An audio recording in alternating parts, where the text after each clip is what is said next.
Hey, well, good day, everybody. Thanks for stopping by Roots and Reason. My name's Preston. Unfortunately, today Holland will not be joining me. She's in the middle of she's mobile out on the road today. She will be here hopefully early next week, so we will continue on with our local streams. Anyway, one of the things I wanted to talk a little bit about today was AI slop. Anybody spends kind of any time, we've all heard this. Um, Over the past 2 years, you can't escape it. We all know what we're talking about. Now, younger folks, they have an eye for this. They can kind of pick it up. They know the junk when they see it.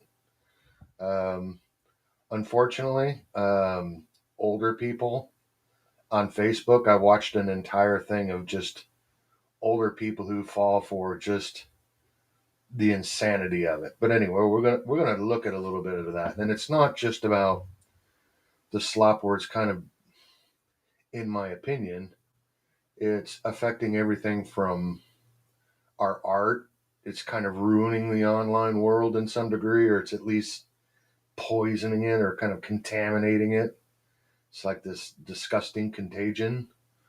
But there's other places where people, I don't think, realize just how far AI has really seeped into our society, and things like finance. You wouldn't realize that about half of all stock trades every single day are, well, actually, more than half of all stock trades today are done through some AI algorithmic process. Um, no person behind it. It's a math program kind of running this. And I don't know if any of you realized, it's been really evident, especially with the recent stuff with like tariff talks and trade war and all of these things. Trump just says something, good, bad, it doesn't matter what it is. And I literally watching this live on MSNBC. He makes a comment, and the stock market goes up like 3.2% on the S&P.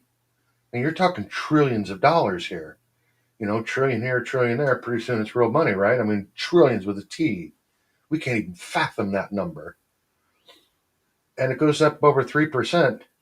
And the MSNBC commentators are like, they're watching this going, well, what the hell just happened? And it was just because one man said something and the markets go wild. Well, it's not that you or I or somebody sitting at a computer waiting to make a stock trade based upon the president's next comments. We're not sitting here. This is all done by a machine. This is algorithmic. And there's potential danger in that. I mean, we just don't know. So, high frequency and AI stock trading is just, it's huge. It's affecting the markets in a way that we just can't even fully grasp. And additionally, I think that there's also,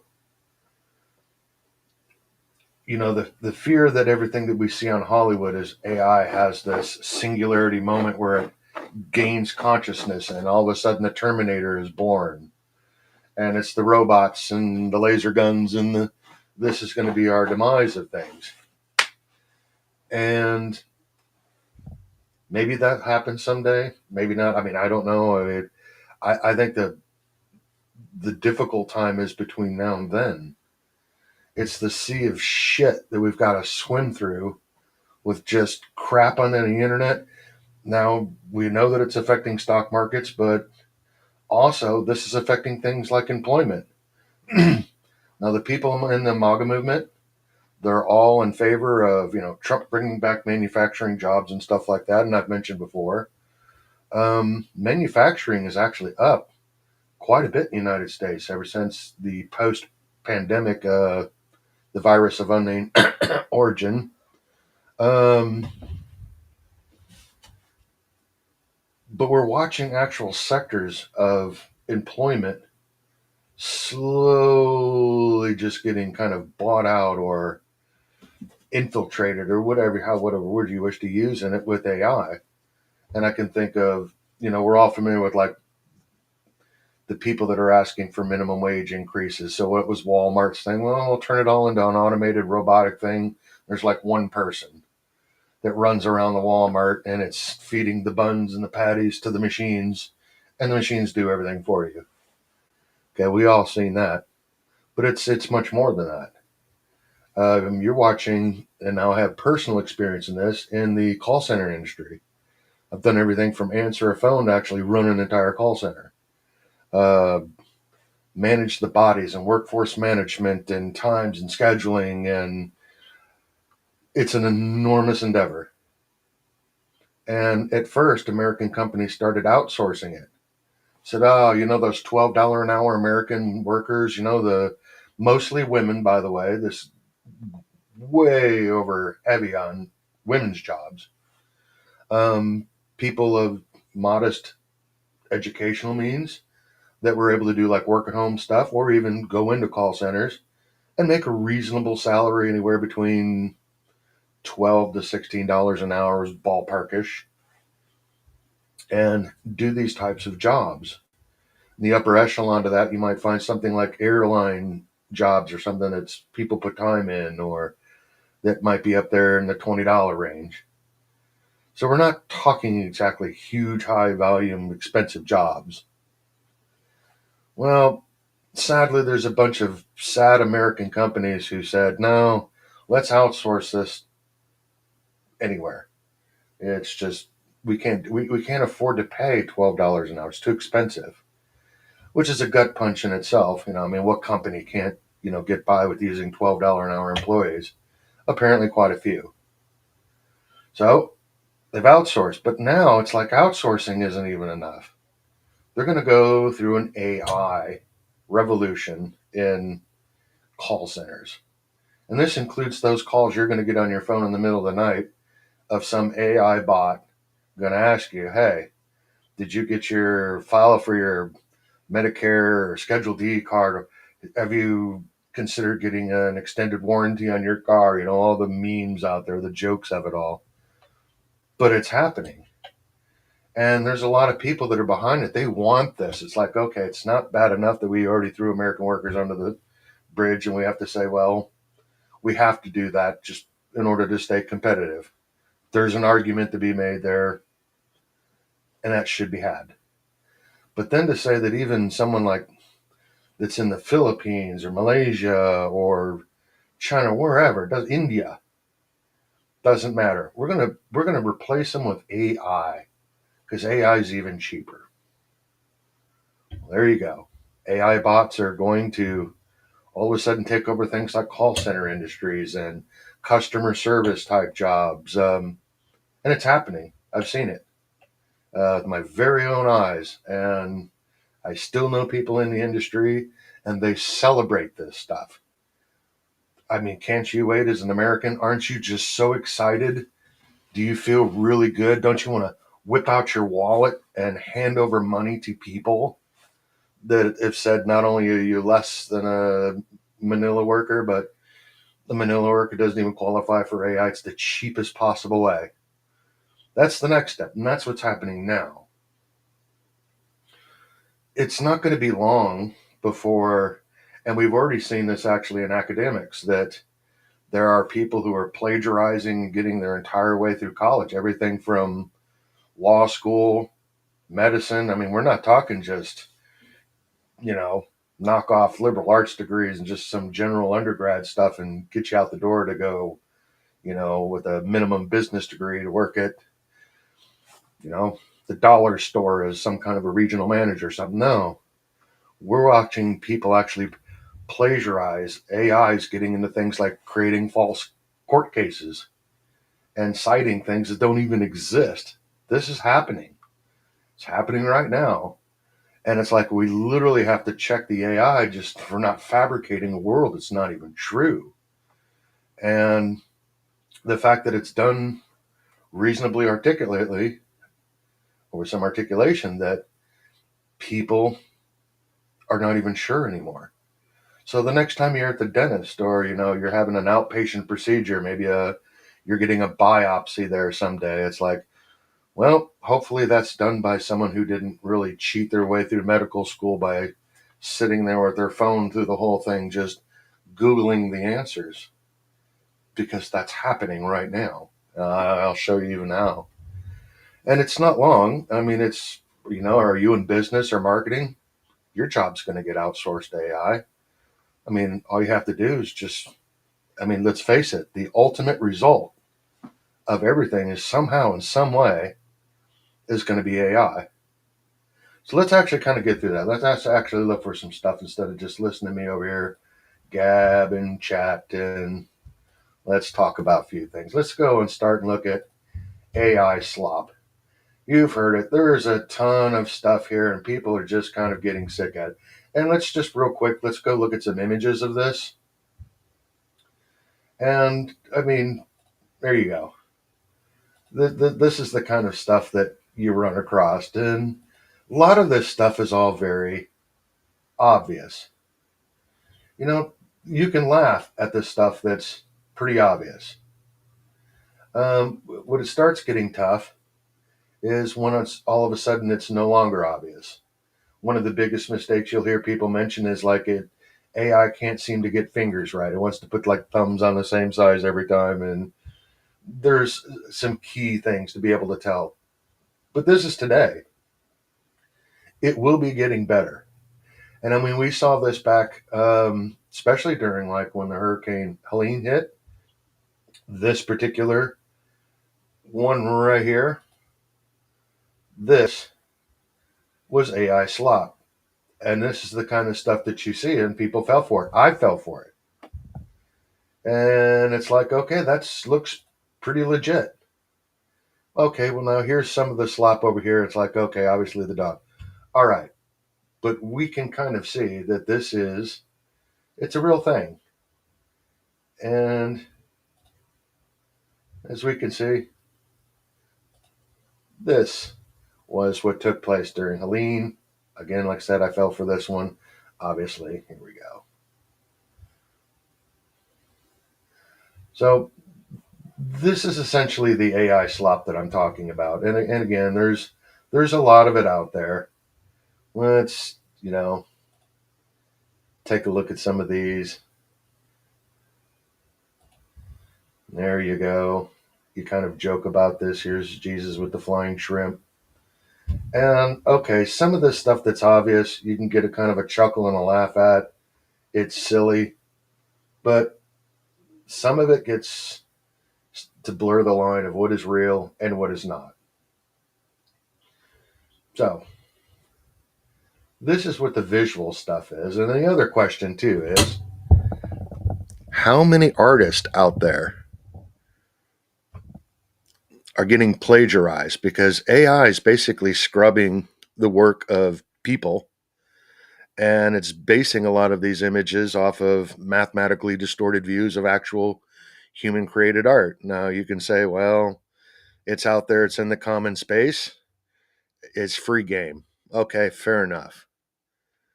But at some point, I just think this slop is just, we're kind of tired of and sick of it, and it's diminishing to people and artists, actual artists. Now, let me go quick over here, talk a little bit about stock trade stuff. Again, while I was doing research, I even reached out to some hedge funds and some friends that I happen to have in the financial space. And the amount of AI, and here you go, in the US stock market, 70% or about of comprehensive trading volume is initiated through algorithmic trading. 70%. Talking trillions of dollars, man. And as I pointed out prior, um,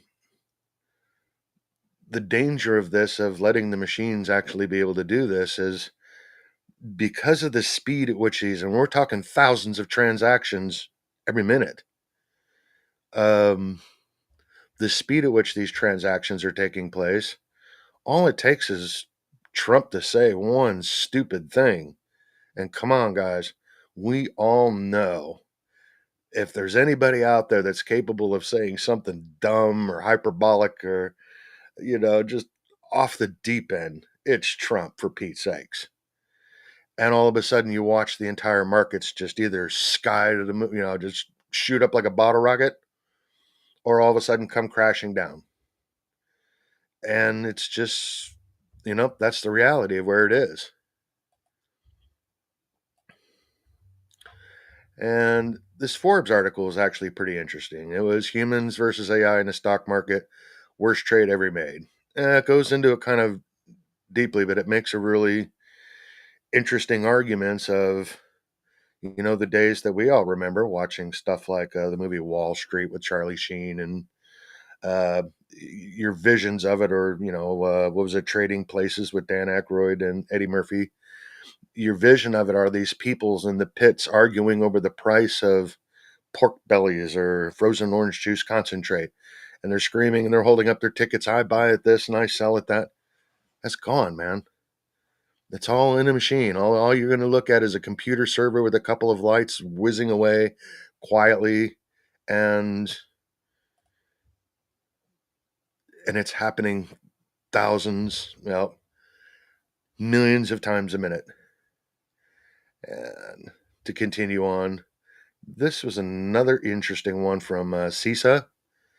And again, the role of AI in stock trading is profound. And again, one of the things I want to point out, and we're going to come back to this later, one of the key components of AI, speed and efficiency. This is one of the, you notice it's literally what's right up here at the top. Speed and efficiency, emotion-free trading. Now, some of them are talking these are good things. Are they a good thing or a bad thing? I don't know. You can be the judge of that. We can discuss that. We can have an argument about that. But again, speed and most importantly, efficiency. Now, I want to look at a couple of other things here real quick. I want to go ahead and look at the daily time an average person in the United States spends using the internet, worldwide. This isn't even the US. From the third quarter 2015, third quarter 2024. So on average, we're spending about 6.5 hours per day, every day online. I want you to keep that in mind because that's a lot. That's a huge number. If I go and I look at this, and I'm going to go to say distribution of time spent, where are they spending that time online? And of course, the overwhelming amount of this is going to be social media, entertainment. Then we get down, and it's actually services is another interesting one. But news and information, I got a feeling that this one has went up substantially from 2021. I bet you 2024 and beyond, you are going to see that the news and information sector, I guarantee, as all of a sudden, it may actually even exceed at some point games. But that's a hypothetical, and that's just kind of, we'll see if that bears out. Okay, real quick. Now, as I mentioned earlier, AI is kind of one of its important features. What is it trying to do? Why do we want AI? Why do we want computers to do these things and for? What is the end goal? And again, it's to create systems that can perform tasks that typically require human intelligence in solving problems. And again, here we see this other thing, improving efficiency and productivity. We keep seeing this over and over again. Now, we really studied what the ramifications of making everything algorithmically driven. Now, as Holland and I were speaking in one of our last podcasts, and we look at, and this is definitely divided by generation, but it's getting kind of more uniform, is the effects of social media. And I encourage everybody to go check out Jonathan Hyatt. He's done just the Lord's work in this kind of a field, discussing how much affects social media his hat on young people. And he looked at some of that stuff. There was a huge change in things like use of SSRIs, levels of anxiety, depression. Uh, you could even almost say this kind of like when things started going peak woke, and you're watching young Gen Z folks literally have a meltdown because their boss at Starbucks asked them to work 7 hours, and they literally just fall down on the floor crying because they can't handle it. And it's like, wow, okay, why? This is the generation that started using things like words or violence. You know, older generations probably remember sticks and stones will break my bones, but names will never hurt. Not anymore. To young people, just names are just too painful and intolerable. Um, and why is this? And as Holland had pointed out, there's this kind of people, young people just, there's an associative thing to an avatar online, this online persona that you have. You literally put on your digital avatar suit and you go out into the digital space, and that is a representative of not you in reality, but more of like the you that you wish to present to the world that you wish it was. And there's a lot of difference between you and real and you and what you want. Now, what happens when a lot of these AI starts affecting and algorithmically making more efficient these algorithms to give that dopamine hit, the pipeline of just the sewage of AI bullshit, and it's going to do it much more efficiently. How is that going to impact how people socially interact or interact generally online? Truth is, we don't know. We don't have a clue. But this is going to be a huge thing. This is not a small thing. We're already watching what social media is doing to society from as the generations who have adopted this that have forgetting my generation of the analog world, and everything is just a digital representation of which you wish you were, not who you are. So it becomes more and more important. Now, one of the things that I'd also like to bring up is, let's see here.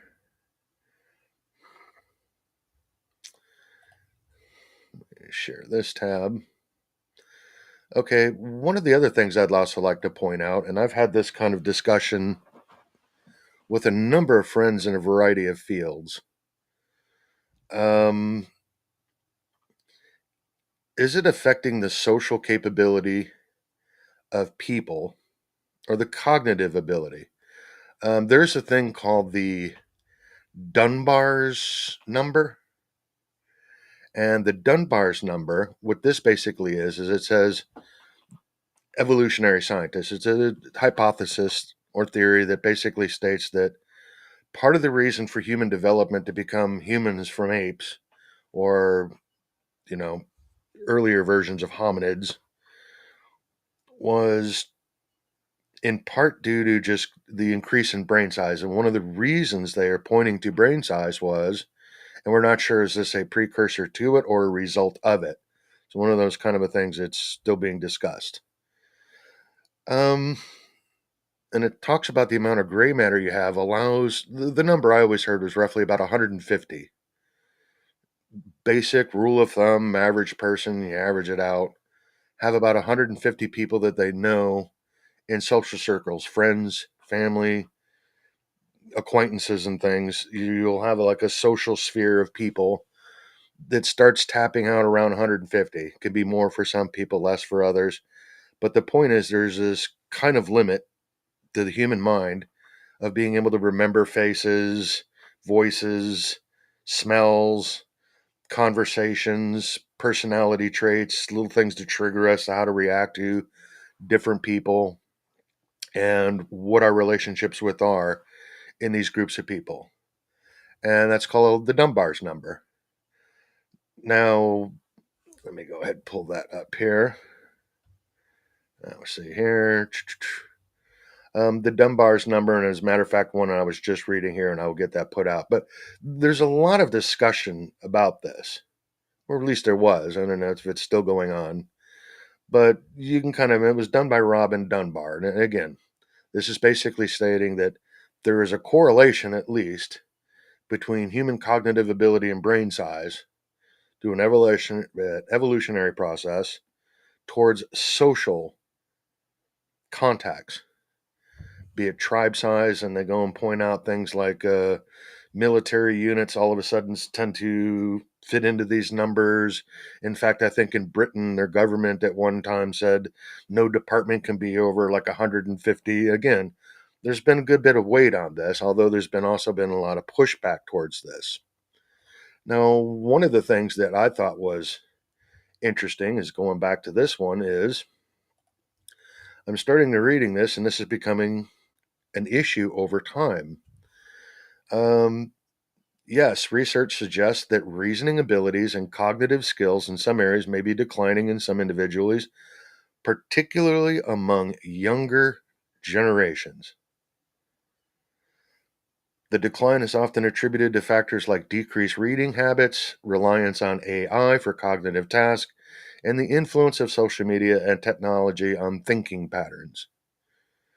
Okay, now has this happened? I'm not saying that it is, but there are a lot of, it is an issue that's happening. This is a measurable thing, and there's been multitude of studies going on this, and there will be probably many more. And is it any wonder? I know in my childhood, one of the things we used to do, other than like, say, for instance, listen to music, a friend would get a new album or a new tape. We'd all gather around with a tape recorder or the record player, and we would get into the music or get into the comedy special. I remember listening as like this sneaky thing, happened to get away listening to Eddie Murphy and Delirious, or some of the early Andrew Dice Clay stuff. I mean, it was taboo. We weren't allowed to listen to that. So, friend got the tape, and you'd sneak away and hide, in the garage somewhere and get into it. Well, same thing with books. I remember having some of my early books was a lot on Aesop's fables and Mother Goose Grimm and stuff. And these were particularly old books. So even in these kind of child's fairy tales, there were pictures of women depicted in kind of almost like medieval fashion with bare breast. Ooh. Okay, this is some risky stuff to a young kid, man. It was like, you looked at each other and go, I seen a nipple. But I remember hanging out with my friends, and we would be discussing something like the fox and the sour grapes. And we would have discussions about it. And then even through later in life, in middle school, and started getting into things like Lord of the Rings and the Swords of Shannara and just the books of high fantasy of that time that a lot of young boys were in. And you'd sit around and you'd discuss it. And there was this thing called thought experiments. We would sit there and go, what if? What if this and that? And what if that happened? And what could you imagine? And the point was, we're engaging in a lot of mental gymnastics, if you will, wondering what if. And amongst our friends, and these are just average kids, we all went to just public school, We are certainly bright on the scale of anything like, young future Harvard grads. We're just average kids. And that's the stuff we used to think about. What if we went fishing over here and used this for a bit? What if that? And then we would go out and we would test these things. And it was literally like growing up living the scientific method. We come up with an idea, we try to whatever we can to test it out if possible, and saw what the results were. That ain't the case anymore. Every kid's growing up with a cell phone. He doesn't have to think about anything. All he has to do is know how to ask the question. Think about all the countless calories that I and my friends burn up, wasted away on stupid thought experiment things as who was tougher, underdog or Mighty Mouse. We laughable. I mean, it's literally just the kind of the movie Stand By Me. They had that very kind of argument in there. Um, we thought about these things, and now you don't have to think about anything. In fact, one of the reasons I self-segregate out in the wilderness is I've spent over 40 years of my life, probably closer to 45, of constantly hearing, Preston, you think too much. Okay, fair enough. Maybe I do. That's possible. I accept that. Have you ever considered maybe you don't think enough? And for some people, it's almost like painful to have to think about things. I always found it puzzling, but hey, to each your own. But now nobody has to. So let's take this a little bit further. So we can already see that there's measurable decline in the cognitive ability. And just to give you an idea just how far down the rabbit hole this goes, there's this app called Cluey. And here's what it is: invisible AI to cheat on everything. And get a load of this. They actually got a manifesto. I kid you not. They even call it that, the Cluey Manifesto. Now, let me give you a little backstory. The young Asian man who created this app happens to, I believe, applied at Amazon for a engineering job or something, or whatever the effect was. And he got the job, and then he went online and made a video about how he cheated to get the job. Because again, guess what? For all of you people out there trying to get a job, the vast chunk of people that are hiring, guess what? They're using AI as the first level of screening tool.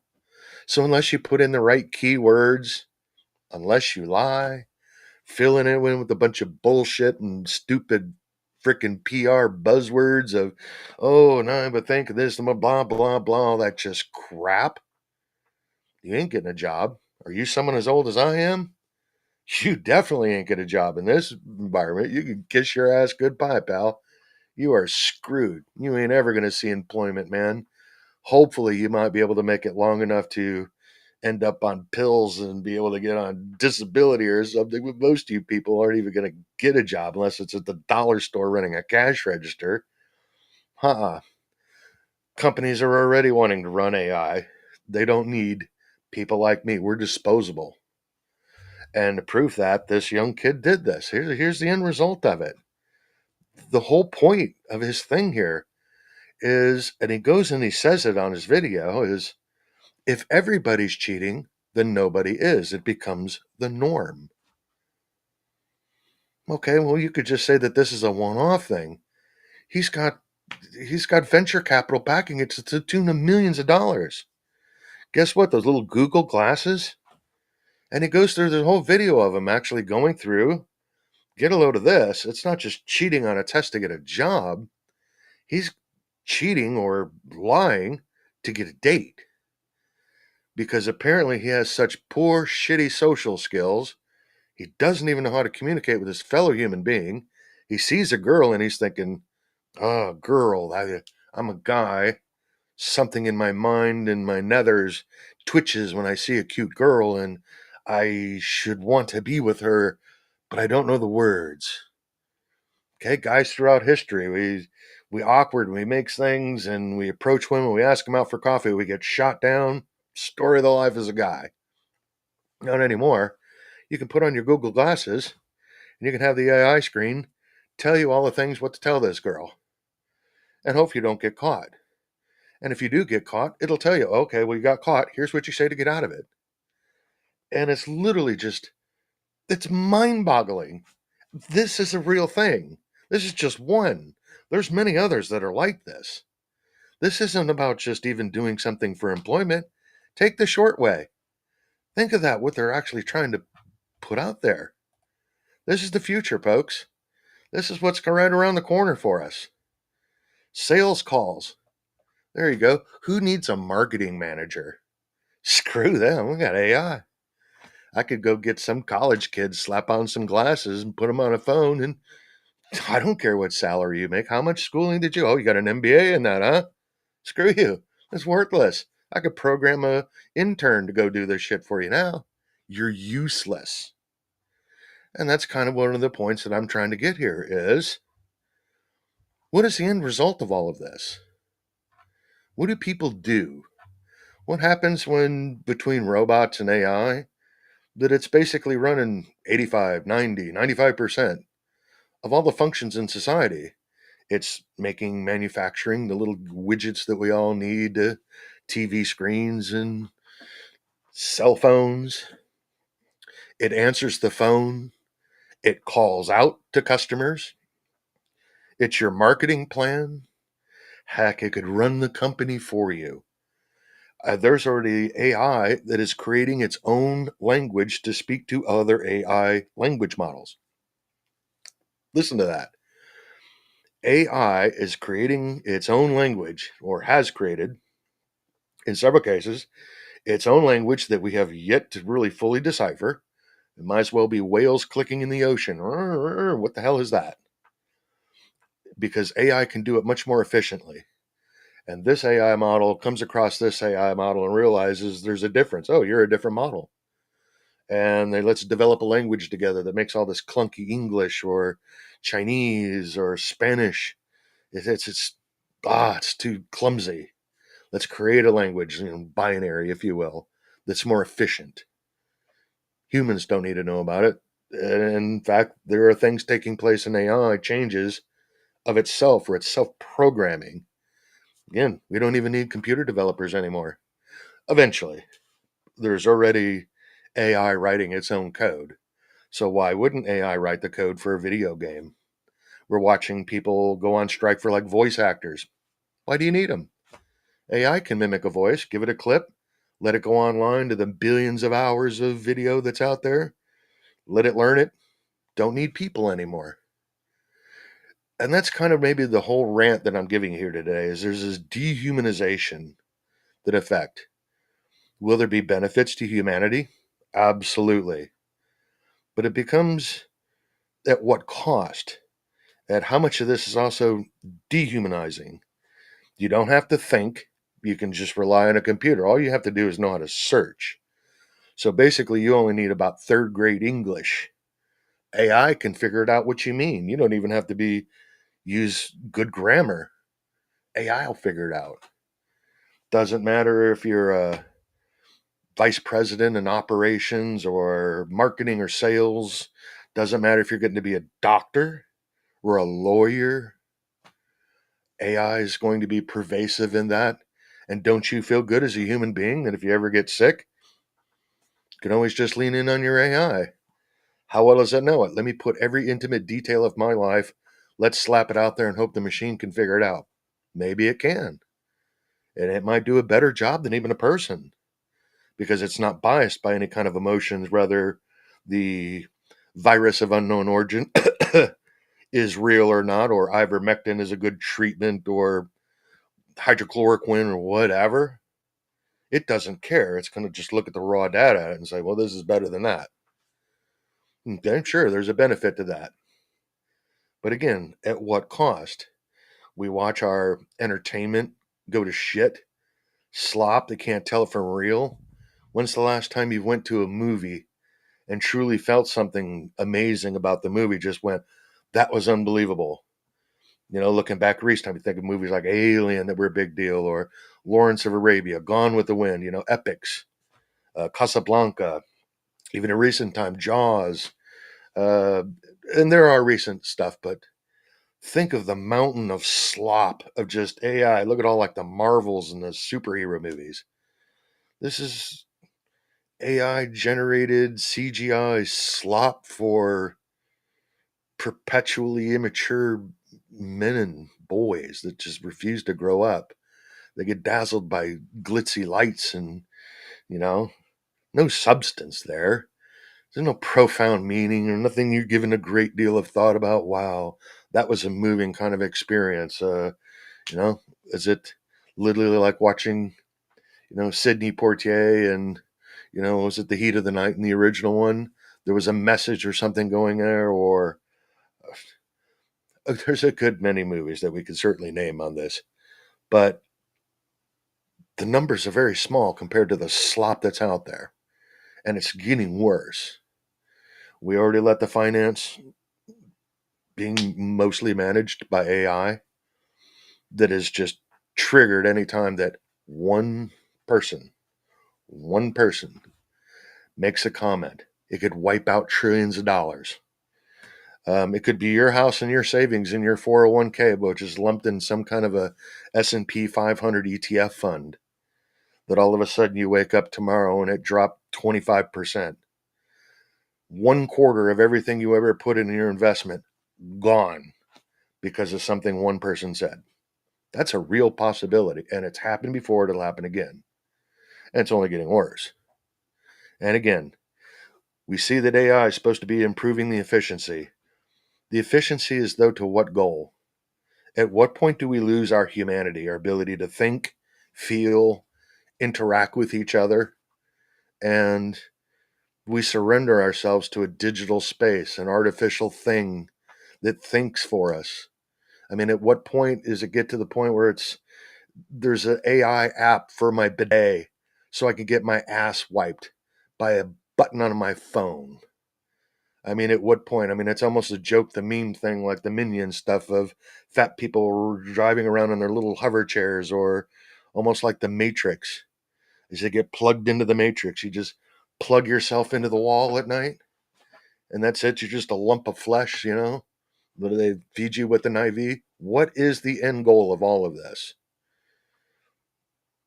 I don't know. But I would say that I think it's important for us to actually have these conversations, just because it doesn't seem like very many people are. We're all taking it kind of for granted, and we accept it. And it's having just huge, profound impacts on our society. And again, it's not to say that there isn't good stuff out of it. There absolutely is. But at what cost?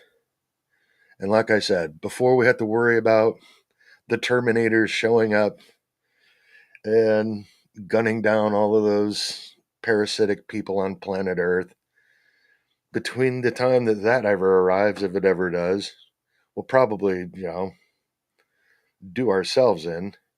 But do I have to swim through a sea of AI slop shit, of just kind of regressive and poorly done art created by a machine? Am I supposed to get excited and flattered about that?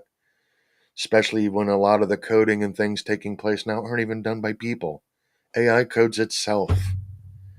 Um, it's a conversation we probably should have. And as somebody that actually still enjoys the realm of thinking about things, for the simple pleasure of thinking about things, it doesn't have to have an outcome. It doesn't have to have a purpose sometimes, of sitting in my rocking chair out on my porch watching a sunrise or sunset over the western Tennessee hills, and just say, I wonder what. And it's getting to be that maybe it'll be one of the last generations that ever has to do that. We'll see. But anyway, it's just food for the thought for the day. And I believe maybe Holland and I will probably explore the kind of concept further of AI and social media's effect on younger people, particularly.